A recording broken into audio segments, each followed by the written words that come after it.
মমতা বন্দ্যোপাধ্যায়ের এই মুহূর্তের সবচেয়ে ভয়ের কারণ সংখ্যালঘুরা, যারা মনে করছে যে তাদের সত্যি চাকরি চাই, যারা মনে করছে এই মুহূর্তে তাদের প্রচুর সুযোগ সুবিধা চাই, যারা এই মুহূর্তে মনে করছে যে তাদের রিজার্ভেশন চাই, তাদের শিল্প চাই, তাদের জমিগুলোতে ফ্যাক্টরি হোক, তাদের ছেলেমেয়েরা আইএস আইপিএস হোক।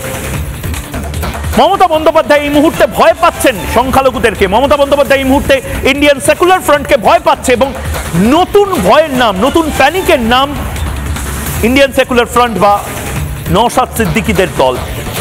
32 বছর বয়সী একটি ছেলে, 32 বছর বয়সী একটি ছেলে যে সদ্য 5-6 বছর হলো রাজনীতিতে এসেছে, তার এবং তার দলের যারা সংখ্যালঘু মুখ আছে তাদেরকে এত ভয় পাচ্ছেন কেন এই বরিষ্ঠ প্রবীণ রাজনীতিবিদ ভারতবর্ষে? মমতা বন্দ্যোপাধ্যায় তো 3 বারের মুখ্যমন্ত্রী।